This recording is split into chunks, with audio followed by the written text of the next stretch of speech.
vous allez nous présenter une étude que vous avez réalisée sur un parc éolien qui concerne plus particulièrement l'impact du désalignement des éoliennes. Je vous laisse la parole. Tout à fait. Alors, pour commencer, nous allons parler du désalignement statique et dynamique.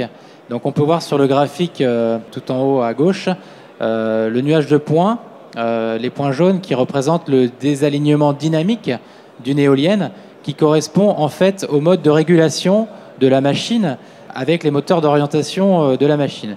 Donc en fait, la machine s'oriente en fonction de la direction du vent, mais respecte un laps de temps nécessaire de sorte que le changement de la direction du vent soit bien respecté. Donc ça, en fait, le nuage de points caractérise le mode de régulation de la machine.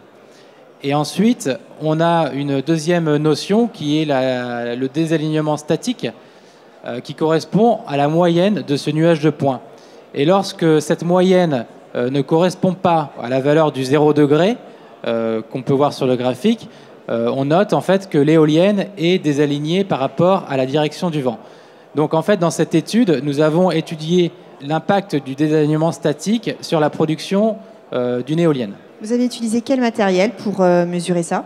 Nous avons utilisé un appareil, un système de télédétection à courte distance par laser à semi-conducteur. Le principe, en fait, c'est de mesurer une vitesse de vent selon deux faisceaux optiques séparés de 30 degrés par rapport à l'axe. Donc, on mesure les deux vitesses de vent et ensuite, on reconstitue un angle avec un calcul de trigonométrie. Voilà, tout simplement. Ok. Quel résultat vous avez obtenu ? Alors, ce lidar, nous l'avons posé, donc on appelle ça communément un lidar. Un lidar, système de télédétection à courte distance. Donc, nous l'avons posé pendant 3 mois sur le toit d'une nacelle d'éolienne.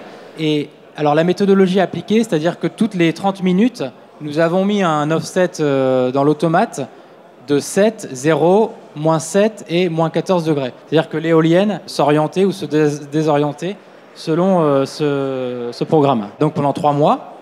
Ensuite, nous avons obtenu un nuage de points qu'on voit sur le graphique avec les différentes couleurs. Donc ce nuage de points correspond aux valeurs de désalignement. Donc nous avons classé ce nuage de points selon différentes directions. Donc nous avions 6 classes que nous avons déterminées.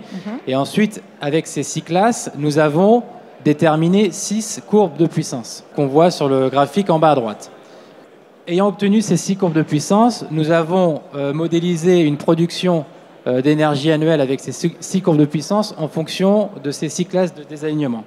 Donc qui allait de 8 degrés jusqu'à moins 18 à peu près. Donc ça, c'est la méthodologie appliquée. Et ensuite, nous avons fait un ratio de production entre ces différentes productions obtenues. Donc ce qu'on obtient en fait comme résultat, ce sont que principalement, les différents ratios montrent que nous avons une tendance qui suit une loi en cosinus carré, qui correspond en fait à la courbe bleue.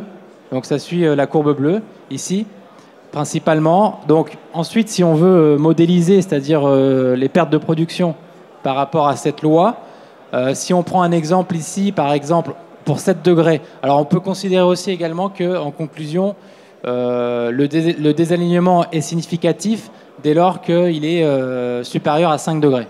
Alors, en prenant 7 degrés de décalage, en prenant une loi en cosinus carré, c'est-à-dire qu'on fait cosinus 7 au carré, cosinus θ au carré, on obtient 1,5% de perte de production.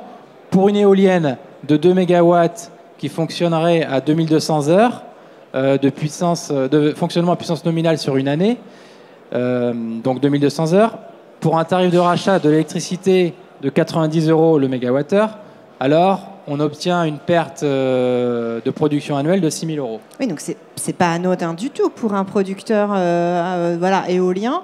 Dès que ces éoliennes sont des accès de plus de 7 degrés, on a déjà une perte de production nette qui se chiffre à 6 000 €. Donc Tout à fait. Et on a déjà réalisé plusieurs campagnes sur plusieurs parcs éoliens et on obtient en fait des résultats avec des éoliennes parfois qui sont désalignées de 10 degrés, donc avec des pertes de production beaucoup plus importantes. Donc bon, on a un réel gain en tout cas à apporter sur ce genre de prestations. Et donc vous, chez Valemo, vous avez des lidars, vous pouvez les placer sur les parcs, c'est ça ? Alors tout à fait, on a 3 lidars que j'ai présentés tout à l'heure, donc 3 lidars de ce type-là. Et on est en mesure donc, de réaliser donc 3 campagnes en parallèle au cours de l'année. Il n'y a besoin que d'un lidar pour une campagne. Tout à fait. Une campagne dure combien de temps? Alors une campagne dure 1 mois et demi. C'est-à-dire l'intérêt, c'est de contrôler le désalignement. Donc là, on le voit sur le graphique.